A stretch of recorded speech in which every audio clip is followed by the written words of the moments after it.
Descarrega a nossa aplicação. Renascença. A par com o mundo, impar na música. Muito bom dia, bom fim de semana. Bem-vindos ao Visto de Fora. O Olivier Bonamici está aqui no estúdio. A Begonha Nhigas esta semana está à distância, a partir de Vigo, na Galiza, mas sempre de olhos postos na atualidade portuguesa e também, claro, não podia faltar o nosso Miguel Coelho, jornalista da Renascença. E hoje, Miguel, temos uma agenda cheia. Bom dia. Sim, bom dia a todos. Bom dia, Olivier, bom dia, Begonha. Tenho muita curiosidade em ouvi-los sobre a dissolução da Assembleia da República e o que pode acontecer a seguir com as eleições antecipadas. Também quero ouvi-los mais adiante sobre a Web Summit, mas antes disso, Paulino, vamos olhar para os temas da Europa, não é? Sim, e recordo que o Visto de Fora é uma parceria da Renascença com a Euronet, a rede europeia de rádios. Euronet Plus. E começávamos por falar da Conferência das Nações Unidas sobre as Alterações Climáticas, que prossegue em Glasgow, na Escócia. Está, de resto, praticamente a meio daquilo que ouviram até agora. O que é que vos parece, Begonha? Há maior empenhamento dos países em tomar medidas concretas para controlar o aquecimento global ou estás mais inclinada para a opinião de Greta Thunberg, que diz que é só um festival para lavar a imagem de verde?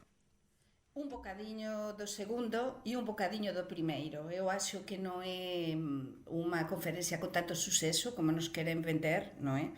Mas ao mesmo tempo tamén non é tan dramático como que dice a Greta Thunberg, é dizer, a esta lavagem de imaxe, tentar ir da mão dos diferentes países para reducir máis do 40% as emisións de gas carbono nos próximos 10 anos, mas a mí, con todo, agora, antes de entrar en directo no programa, estaba a ler un artigo moito interesante no El País, precisamente de opinión, sobre dúas das artífices, digamos, da Cimeira do Clima de París, un bocadiño críticas con estes acordos de Glasgow, porque elas explicaban que en 2015 realmente había unha vontade única, que non há esta vontade hoxe en día, porque temos países tamén como a China, que realmente, pois como todos sabemos, non está a cumplir, non é?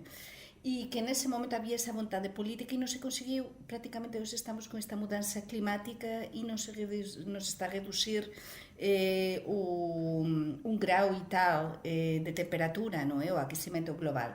Por tanto, elas son un bocadiño escépticas, eu tamén sou escéptica, mas tamén penso que este tipo de conferencias son fundamentais, son moito necesarias para tentar facer alguma coisa com o nosso planeta, porque senão... Sim, quanto mais não seja para pôr o dedo na ferida, não é? Ontem falou-se do carvão, mais de 40 países assinaram um acordo para fechar as centrais a carvão, mas a verdade, Olivier, é que os 3 maiores poluidores mundiais, os Estados Unidos, a China e a Índia, ficaram de fora, ou seja, de que é que vale um acordo assim? É melhor do que nada, sem dúvida, mas não é suficiente. A sensação que eu tenho desta cimeira é que eu acho que vai acontecer um pouco como aconteceu no Covid, que é quando apenas e só vamos estar confrontados perante o drama à nossa vista, é que vão ser tomadas medidas adequadas. De certa forma já estamos a ser confrontados com esse drama. Sim, mas estou a falar de drama maior está para acontecer, não é? Portanto, quando António Guterres diz estamos à beira de um drama mundial, portanto, ele diz, é isso, ainda não estamos num inferno. Quando a catástrofe for inevitável é que vamos acordar. Exatamente, é isso, porque não há... E depois as hipocrisias, e de facto, como disseste, Estados Unidos, China e Índia ficarem de fora, é quase a metade do mundo que não entra nisto. E esta falta de comparência da China é possivelmente o fator mais difícil de contornar? Iso é o que dicía antes, é o máis difícil de contornar para cualquier gobernante. Estamos a falar de segunda, primeira para algunhas coisas, economía mundial, e estamos a falar de que da parte dos Estados Unidos sí que se gañou algo, non é? Respecto a 2015. E nos Estados Unidos ainda temos a pressão democrática que funciona sempre sobre os poderes políticos, sí, não é? Na China isso não existe. No caso da China non, e no caso da China continuamos con moito oscurantismo, non sabemos moito ben o que acontece lá dentro, e como dicía Olivier, realmente que é unha parte importantísima do mundo, non é? En termos de territorio e en termos de população. Sim, somarmos a isso a Rússia ou a Turquia, que também é um país altamente poluidor. Sí, por iso é fundamental procurar alguma solución con a China, porque senão estamos perdidos realmente. E estaban a falar das palabras do Guterres, e para min o discurso do Guterres foi dos mellores que eu teño ouvido nos últimos tempos. Era o Guterres que eu quería ouvir há moito tempo. Moito incisivo, moito claro, a ser moito crítico con a situación, non? Con palabras moito duras, mas que precisamos mesmo neste momento para tentar mudar alguma coisa. Sim, sobre a questão da China, é preciso ver que a China está numa situação também complexa, que é a China não pode sair, é muito complexo sair das energias fósseis do dia para o outro para a China, sobretudo para a China. Porquê? Porque a China ainda precisa de construir alojamentos, de fabricar carros. Portanto, a nível industrial é uma situação difícil. Portanto, só que a China não só não quer sair, como ainda vai continuar a investir em centrais a carvão, por exemplo. Mas assim também sabe que está num sinal vermelho, por assim dizer. Ou seja, durante os próximos tempos vai haver uma contradição entre uma parte da China, que vamos chamar a China negra, por dizer que vai depender ainda muito das energias fósseis, por lá está, porque há muitas pessoas da China que vivem no campo, que precisam ainda estar no processo de desenvolvimento industrial, e do outro lado, uma China verde, porque também a China tem noção, como é evidente também, que estamos numa situação perigosa. E já agora, como é que vem a ausência do primeiro-ministro português desta cimeira, sendo que António Costa nem sequer apresentou uma justificação formal, deixando parar no ar a ideia de que tem a ver com a crise política? O certo é que Portugal não está representado ao mais alto nível nesta cimeira, Begonha. Sí, mas contudo é verdade que para António Costa non é unha situación fácil isto da crise política, o que se está a viver en Portugal. Teñen sido días moito intensos e pronto, eu non vou neste tipo de polemices ou de decisões de política interna. Non queres entrar? Non, eso non entrar, é que eu penso que a situación en Portugal está neste momento moito delicada, non é, politicamente. Embora o governo mantenha os plenos poderes. Sí, mas a miña impresión é que o António Costa quería dar esta imaxe de que fica cá a coordinar tudo, a controlar tudo e a lle dar a importancia que merece a situación. É a miña impresión analítica, non sei o que pensa Olivier. Sim, não concordo plenamente contigo, não tem nada a acrescentar em relação a isto. Bom, mas já que falamos também de polémicas, esta que tem a ver com França, Olivier, é a difícil relação entre Paris e Londres, nomeadamente por causa das dificuldades que os navios franceses estão a ter para pescar nas águas britânicas. O que é que se passa afinal? Será só este motivo ou haverá pesca mais grossa? É engraçado a tua pergunta, porque eu ia te responder, se tivesse só perguntado será só este motivo, eu teria respondido a pesca mais grossa. Os chamados tubarões. Sim, exatamente. O que é curioso no caso da França e da Inglaterra, que são dois países que, na minha opinião, ao contrário dos clichês que há, que têm muitas semelhanças. E o ponto em comum entre os dois países é que ainda acham que representa cada um uma exceção. Ainda vivem com esta ideia que somos diferentes, somos tão diferentes. Os franceses acham isso, os ingleses também acham isso. E, de uma certa forma, vivem na angústia, viver um pouco na sombra dos Estados Unidos e da Alemanha. Aliás, havia um diplomata francês acerca do que está a acontecer agora, que dizia: se continuarmos assim, a França vai ser, e ainda já é, o servente da Alemanha, e a Inglaterra o servente dos Estados Unidos. E eles vivem um pouco nesta frustração, mas eu acho que tudo vai se resolver, porque apesar de tudo são países amigos. A França e a Inglaterra e o Reino Unido teñen de aprender de España e Portugal. Nós, como por exemplo, com a pesca da sardinha, tudo iso está todo regulamentado dentro do que é a Unión Europea. É verdade que tivemos problemas no pasado, mas poderían aprender de nós, por exemplo, que somos bons veciños.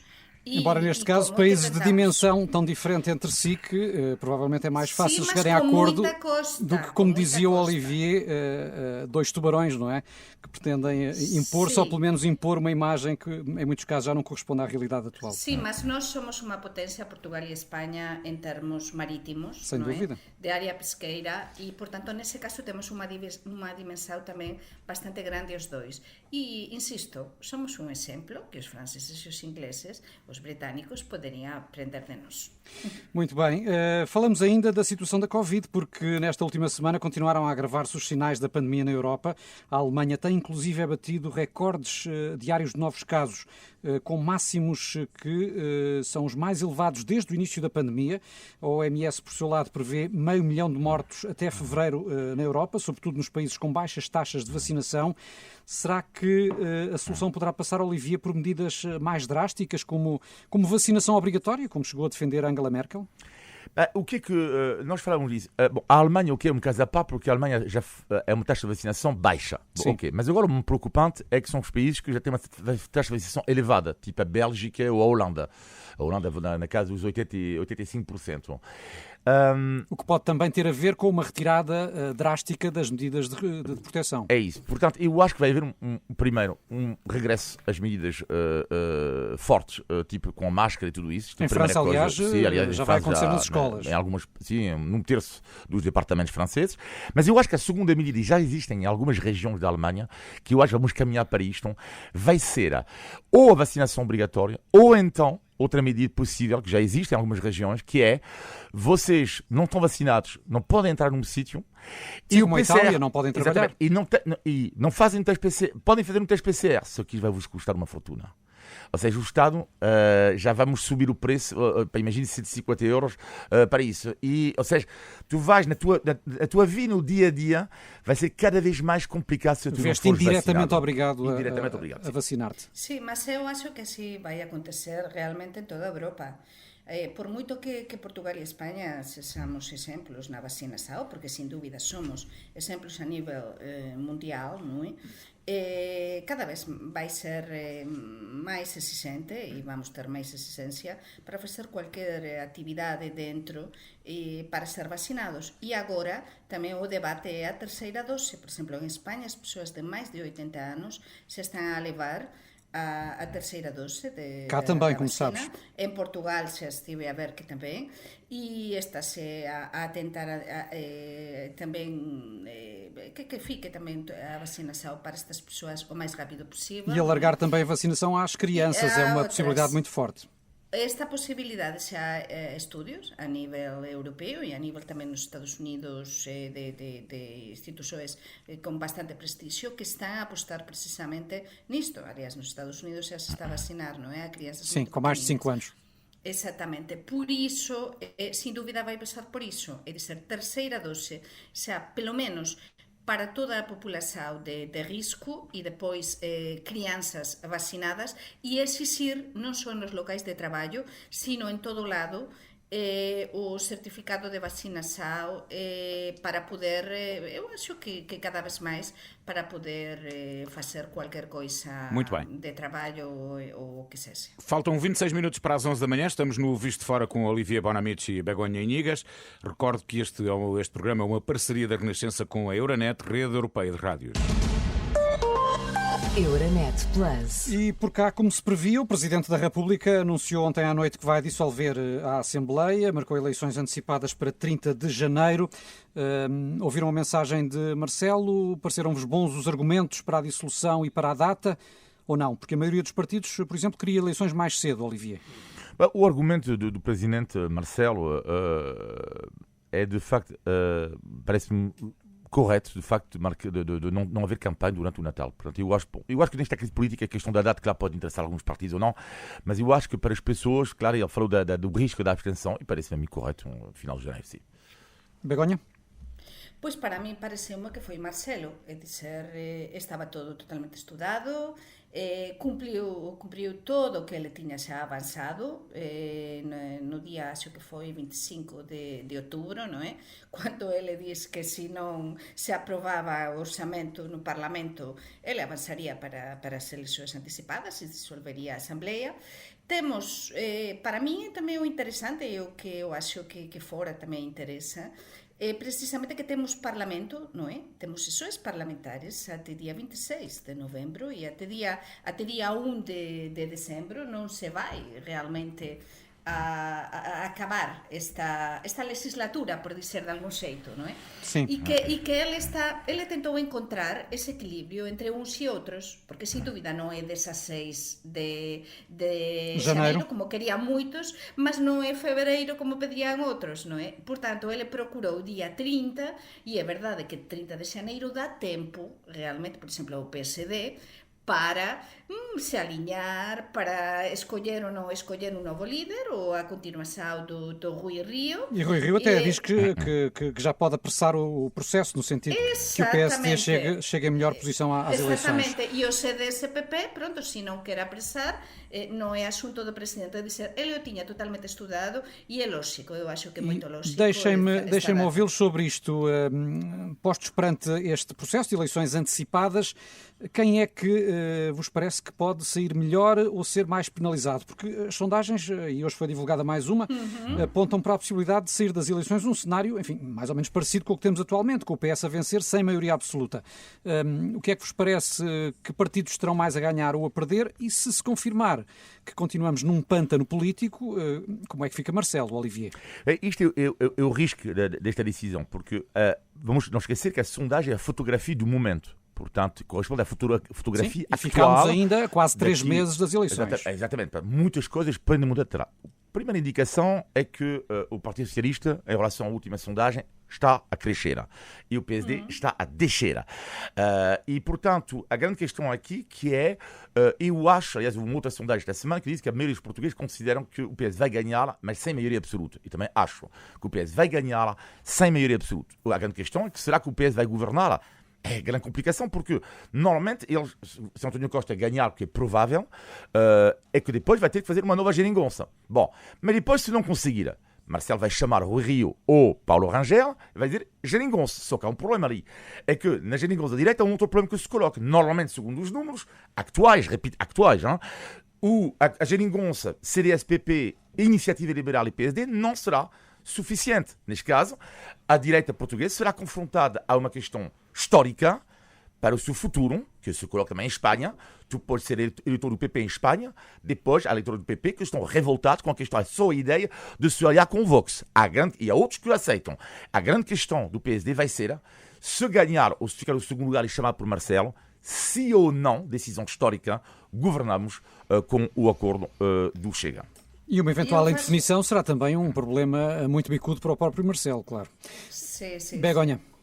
Sim, mas eu vejo mais outra coisa, e é que nesta sondagem da Animase, que se publica hoxe no Diario de Noticias e tamén no Xornal de Noticias, vese, além do que está a dizer Olivier, deste crecimento do PS e esta baixada do PSD, que temos, neste momento, é verdade, faltan 3 meses para as eleições, mas temos unha maioría de esquerda no Parlamento, atenção.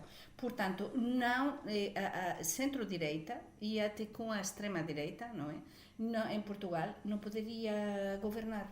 Portanto, isto é un sinal moito claro tamén para o PSD, para o CDS-PP, para todos os partidos pequenos, tamén de direita, non é? E de extrema-direita, no caso do Chega, porque realmente a situación en Portugal para eles, para a franxa da direita, centro-direita, está moito complicada. E depois o Marcelo ontem, no seu discurso, dicía que unha das razóns apuntadas alén do Natal é para día 30 de xaneiro, as eleições, e tamén vencer a abstención. Mas eu quero dizer que eu duvido que a participação seja muito alta. Se calhar a minha bola de cristal, não. Vamos ver até que ponto é que, inclusive, eventuais lideranças renovadas na direita podem contribuir para mobilizar o eleitorado.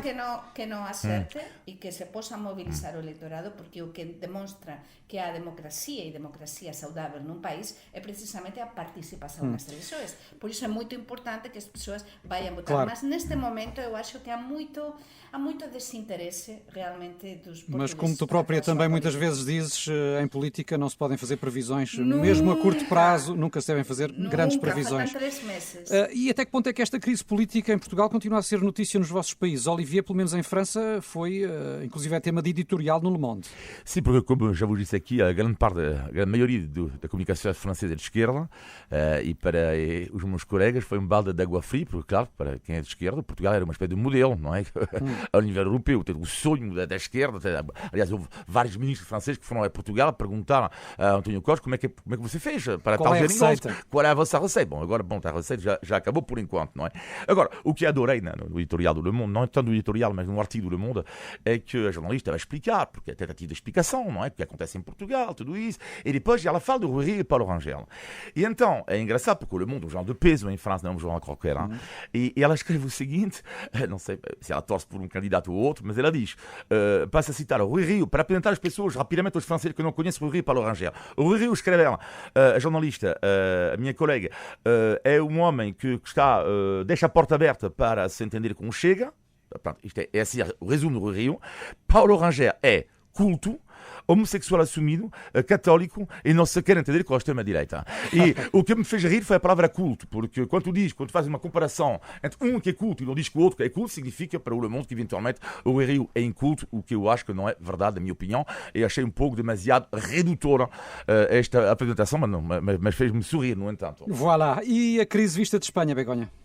Pois con moito interese, como eu xa tiña dito cá neste programa semana pasada. Onte, por exemplo, cando o presidente da República falou, anunciou das eleições día 30 de xaneiro, pois era a principal noticia no xornal no que eu traballaba até há 2 meses, no Labo de Galicia, no El País, no La Vanguardia, en fin, nos principais xornais españois. Mas no caso de España, como normalmente se publica un bocado máis de Portugal do que na França, ainda que eu gostaba, como xa teño explicado cá, que se publicase aínda máis, non só de crises políticas, sí que é verdade que funciona moito a comparativa, non é? Então, no caso de España, sobre todo a comparativa, porque A comparação com a realidade espanhola. nós em España, precisamente onde, claro, nós tivemos sessão parlamentar precisamente para aprovar o orçamento de España do próximo ano, mas no caso español, do goberno do Pedro Sánchez, non é? Que tamén é socialista, vai ser máis fácil do que para António Costa, non é? Porque vai ter... Veremos. Sim, eu penso que sim, vai ser mais fácil. Olhem, entretanto, terminou ontem a Web Summit, que decorreu esta semana em Lisboa, a cimeira tecnológica, que trouxe 40 mil pessoas a Portugal. Teve alguma visibilidade a Web Summit em França, Olivier? Muito pouco, mas o que teve visibilidade é o papel cada vez mais importante do Portugal como polo tecnológico, por assim dizer, e adorei neste caso não é a França, mas é um jornal que é o Los Angeles Magazine, extraordinário artigo, porque eles explicam lá que Portugal é uma espécie de nova Califórnia. Porquê? Porque a Califórnia, isto é interessante, já deixou de ser por várias razões, problemas económicos e tudo isso. Bom, whatever. E de qualquer modo, o que é que eles dizem?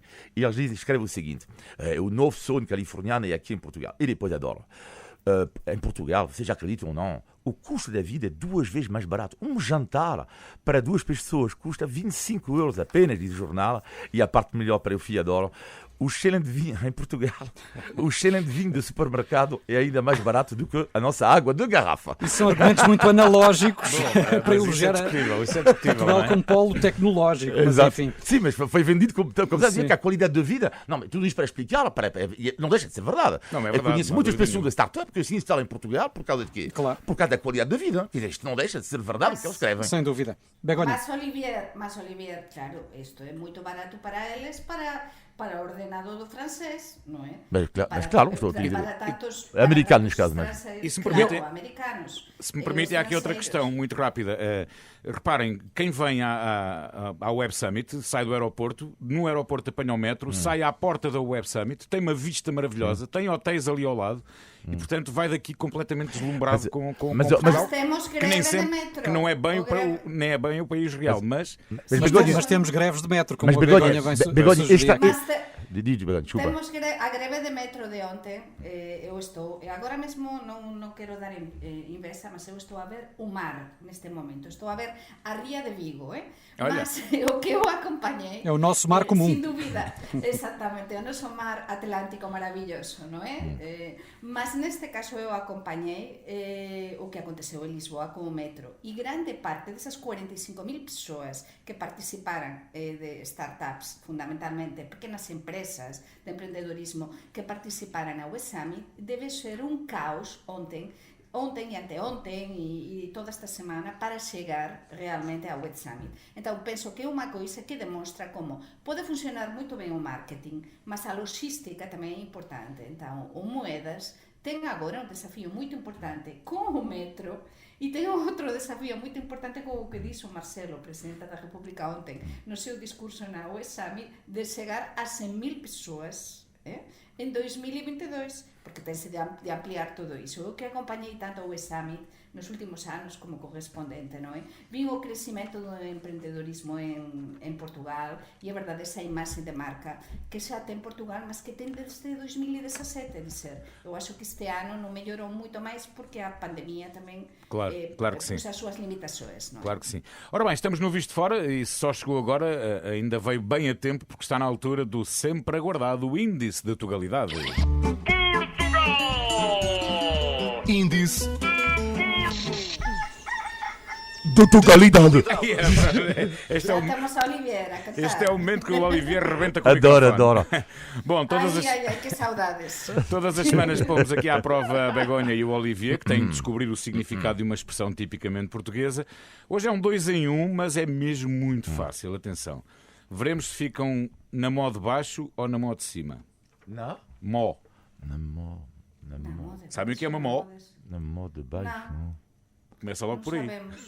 Na mó de baixo. E agora para me apontar, para me ajudar. Na mó de Não baixo. estou a ver. Não. Nunca ouviram esta expressão? Na mó de baixo? Nem na mó de cima? Não.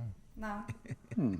Bom, Essência espanhola. O que é que é? a cara do Olivier não tem preço. O que é que é? A cara do Olivier não tem preço. Ora bem. Começa a explicar devagarinho. Exato. Então eu começo por explicar o que é que são mós. As mós são as pedras do moinho que giram uma sobre a outra para moer o grão e transformá-lo em farinha. Sim, sim. Estavam nos moinhos e era assim, dessa Acho que forma. em espanhol é mesmo só as pedras do moinho, não é? São as pedras do moinho. Sim, as pedras e pedras. Estar na Pedras, mó de pedras, cima. sim. Estar na mó de cima significa estar num bom momento, numa fase vitoriosa, ou então ser famoso e popular. Estar na mó de baixo é o contrário. É estar num período mau, estar deprimido, ser alguém que caiu em desgraça. Vocês são o quê? Neste momento? Sentem-se como? Eu Modo sempre modo na mó baixo? de cima. Sempre Miguel, na mó de cima. modo de cima. Nós também queremos vê-los sempre na mó de cima. Vejam lá se estudam mais para a semana. Mas eu... Índice de Tugalidade. Seria possível um dia convidar a pessoa que faz a voz? A sério? Ele passa Fazer aqui em todos direto? os dias. Vamos fazer Ele esse passa aqui encontro. todos Sim, os fazer dias. um dia em direto. A Tugalidade em Olha, direto. vamos connosco. tentar que já seja na próxima sexta-feira. Exato. Bom, antes de fecharmos, temos ainda, como sempre, o positivo e o negativo na semana, na opinião dos nossos comentadores. Vamos ao negativo, Begonha.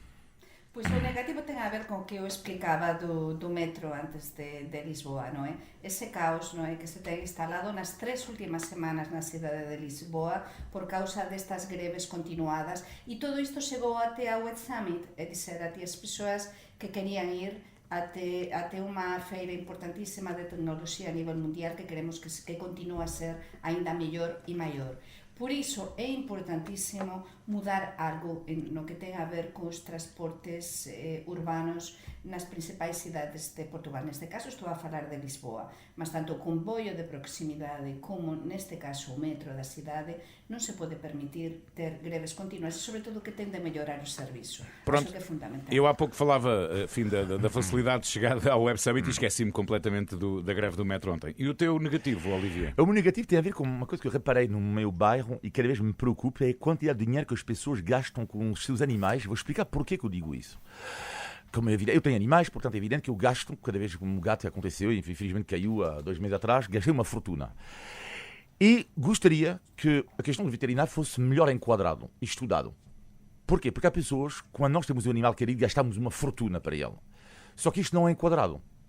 Até que ponto um veterinário nos diga, nós, são 400, 800, 1200, mas as pessoas gostam dos seus animais e gastam, como evidente, vão gastar esse dinheiro para curar os animais. Mas há pessoas que não têm esta capacidade financeira. E estou cada vez mais preocupado, cada vez mais, e ninguém fala disto, que é dos preços praticados por alguns, não é? Quando é 500, 600, quando um velho recebe 100 euros de reforma e só para curar o seu animal querido. Estás a sugerir um SNS animal. Não sei, mas estou a dizer, Exatamente. não sei, mas Mas é bem enquadraram isto tudo bem, porque perante a doença de um animal também não estamos no mesmo plano, para quem Sim, ganha É normalmente uma ou não. observação muito, muito pertinente. Eu que também tenho um animal e de facto é muito pertinente essa observação, Olivia. Vamos ao positivo. Begonha. O positivo, e aquí estou no meu índice de tugalidade para Olivier, chama-se covillete. Olivier, sabes o que é un covillete? É um prato. Um prato de quê? Um cobilhete. Covilhete. Covilha. É uma corvina, uma espécie de corvina. Os ouvintes do norte. Pensei que já tínhamos passado a tonalidade. O que é isso? Agora é espanholidade. Do O que é isto? norte conhecem muito bem. Eu conheci ontem em Vila Real. Eu estive por temas de trabalho na UTAD, que gostei muito, por certo, dessa universidade, em Vila Real, e experimentei e provei o covilhete, que é um pastel, Olivier, com carne, massa folhada, maravilhoso. Eu adorei. Estou a vê-lo neste Já momento. gostava- Estou a vê-lo neste momento. Fui à procura e estou a vê-lo. Tem bom ar. Sim, senhor. É muito bom, Paulino. Eu acho que merece a pena que experimentássemos todos, porque é uma das coisas que mais gostei. Ficamos à espera, Begonha. É de Vila Real, tenho que passar por Vila Real. Bom. E Vila Real tão bonito, estava muito frio, mas tão bonito, tão verde. Ah, que bonito. Maravilha. Bom, antes que o Olivia tenha um ataque de leitão, Olivia, qual é o teu positivo? O meu positivo da semana tem a ver com um livro que eu pedi ao Pai Natal, que é extraordinário, que chama, um escritor brasileiro que se chama Max de Carvalho, radicado em França, e fiquei sempre abismado com a qualidade dos escritores que se traduzem em livros. E ele vai lançar em França 2.000 páginas da antologia da poesia portuguesa. Então este homem fez uma antologia da poesia brasileira e agora trabalhou durante anos sobre, repito, 2.000 páginas. Portanto, à esquerda tens o texto em língua portuguesa e à direita a tradução em francês. Eu estou abismado, porque eu adoro a poesia, e assim vai-me servir eventualmente para ler poesia portuguesa, e também tenho a curiosidade de ver o que é que dá na língua francesa, mas eu acho que este trabalho é magnífico, a antologia da poesia portuguesa de Max de Carvalho. Muito bem. Estamos no final de mais um Visto de Fora. Todas as semanas conversamos sobre a Europa, Portugal e os portugueses. Podem enviar os seus comentários e sugestões para vistofora@rr.pt. Olivier, Begonha, Miguel, muito obrigado. Foi mais uma vez muito agradável este bocadinho aqui na rádio, pelo qual anseio sempre durante a E que semana. passa tão depressa. E passa imenso. Tu estás tão de modo de cima, é isso? Fofinho. Na modo de cima. Tu estás tão de modo de cima. Pensei que ias dizer que eu estava fofinho. Bom. Melhor no modo cima, melhor. Bom fim de semana, vocês sabem, é sempre bom tê-los aqui, mas partilhar publicamente também é maravilhoso para mim. Um abraço, bom fim de semana. Tchau. Tchau. Até o computador fechou. Through these misty eyes, I see lonely skies.